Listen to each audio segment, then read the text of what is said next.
Hey, superachievers! This episode is part of a very special series I have curated for you.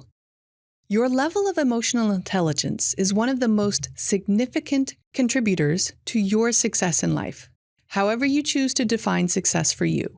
In my emotional intelligence workshops, I use the EQI 2.0 model to help professionals and leaders assess how they are doing in self-perception, self-expression, interpersonal relationships, decision-making, and stress management, the main areas of the model.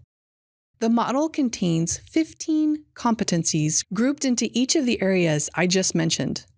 You can learn more about the model at mhs.com. So what is so special about this series? Each episode is a deep dive into a competency from the model with an expert who provides you with strategies for improving your emotional intelligence. In this episode, Hassan Kamel shares the importance of self-perception and how it relates to emotional intelligence. Hassan is the lead consultant for OKA. He is a master trainer, a skilled facilitator, an experienced executive coach, and organizational development consultant. Welcome, Hassan. Thank you for joining us today. Thank you, Chris. Appreciate it. Well, we just had you on talking about emotional intelligence as a whole. And this week, we're going to discuss self-perception. But before we get into that, in case people didn't listen to the first one, can you share a little bit about your background? Sure. So I'm the lead consultant here at OKA. We're a small firm in Northern Virginia, and we work on organization development, leadership development with people, with teams. This is one of the areas that I've specialized in, emotional intelligence, partly because I really wasn't so good at it initially. I mean, I struggled through my graduate studies with my PhD advisor not because of the content or because of subject matter expertise, but because of, I would argue, both of our lack of understanding of that important topic. So that kind of turned me 180 degrees to realize the importance of emotional and social intelligence and how people become effective and successful at what they want to do and achieve or not. Yeah, so wow. Take it on as a profession. Is it interesting how we get attracted to different things, like especially if we want to work on a certain area or... Yeah, I just think that's neat. Exactly. Yeah.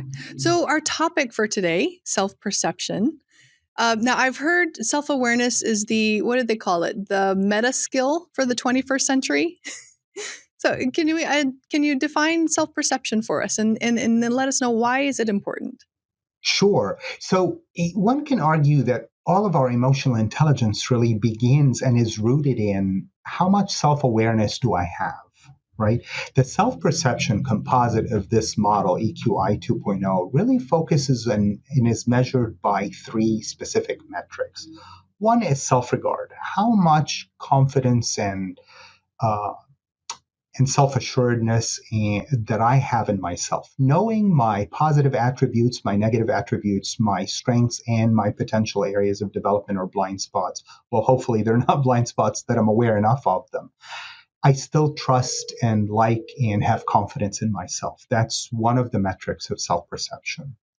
But then with that also is self-actualization. I'm not talking purely about Maslowian self-actualization, but self-actualization as it pertains to me is, of course, growing out of my comfort zone, wanting to live up to my fullest potential and striving towards achieving that. But it's through the specific act of setting achievable goals and striving towards achieving those goals.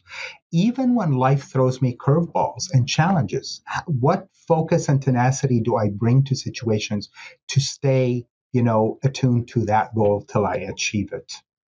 And then certainly lastly, is my emotional self-awareness. Do I have enough of view of my emotional landscape to know myself well? Am I aware of my own triggers? Am I aware of what I'm feeling and why I'm feeling? What's the primary reason or cause of that emotion in me?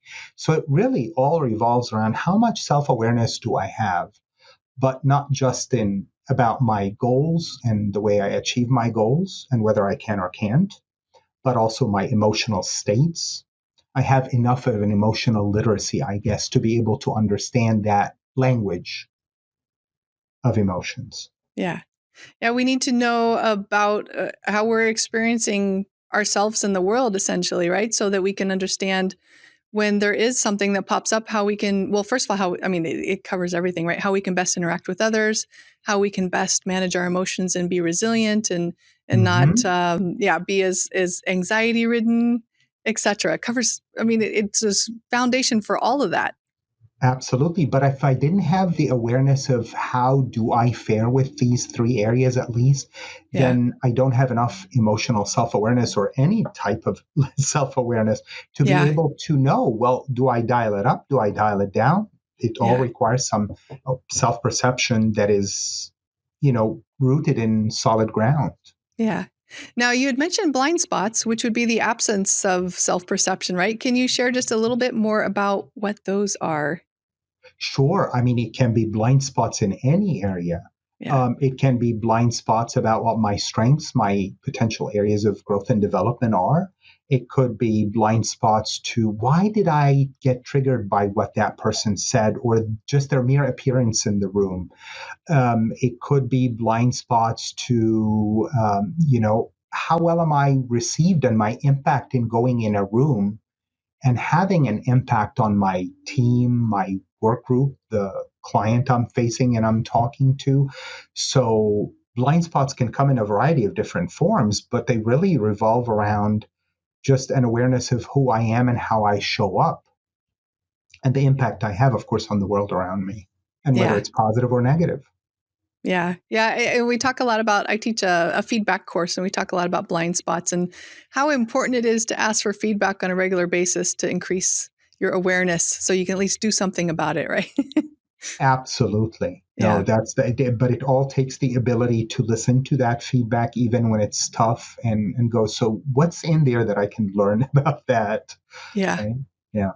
So now we will have an episode on each of the subscales, right? So self regard, self actualization, um, emotional, wait, Emotional not self emotional expression, self Emotional awareness. Yes, self-awareness. Yeah. Yeah. emotional Yeah. self awareness. So I get those two. I just roll off the tongue. No So problem. we will get into those specifically, but overall, for self Mhm. perception, what does it look like when, I know we've kind of discussed a little bit, but what does it look like when you're lower in self perception? And what are some ways maybe that you can improve in that area? So there is, I mean, unless we're low in all three, we don't look at the composite in its totality. We have to break it down, like I mentioned in last week's episode, about looking at the different building blocks. So it's at the building block level. So I could be someone who has relatively higher self regard, but I may not necessarily have in tow with it high emotional self-awareness. So Hmm. it could be any combination in those three subscales or elements of the model, but I would need to have relatively high engagement with all three to have high self-perception. Yeah. So the little building blocks, right? They can all throw off the balance. Yeah, absolutely. Yeah. Within even one composite, you're absolutely right. But the way you stated it would indicate that I have high engagement, or at least good level, effective, healthy level of engagement on all three of those subscales to be someone who has high self perception. Yeah.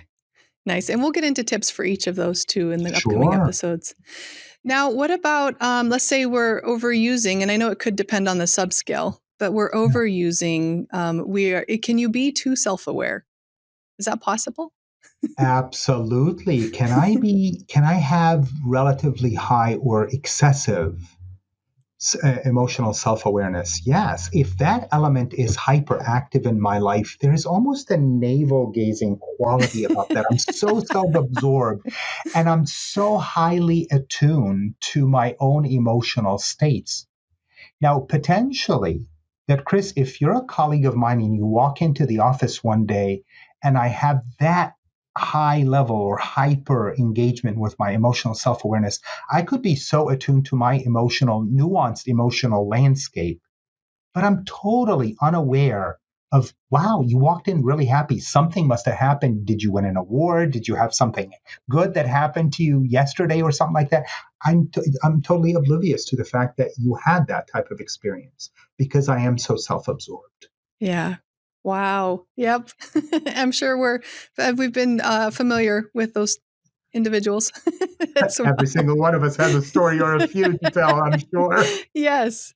Now, in general, so I know again we're going to get into the subscales, but in general for self-awareness, what are some ways people can increase them? Ways that we can increase our emotional self-awareness. One thing that I would highly recommend is to be able to pause when something occurs and you notice. And by the way, our physiology is a great indicator. Is my heart pacing? Am I really, is my mouth parched? Am I nervous? Am I angry? Or am I anxious? Or what's going on with me? Pause, take a moment to reflect on that. What happened to cause that emotion?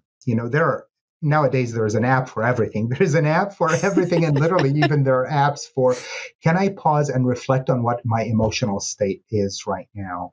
And over time, when we take notes of that, you can journal if you don't want an app and you don't want your information floating out there in the ether, but you can start writing down but getting in the habit of pausing, reflecting. Maybe someone who knows you really well, you can begin to ask them, so I think I'm feeling this way. Do you think that's what's going on with me? How you've experienced me, and we have history with each other. What can you tell me? And it's like, well, I see in those situations you tend to do X, Y, and Z, and maybe that can help me get in touch with what's going on with me. What's going on with me? Another great exercise is to just be able to identify your triggers and be aware of them.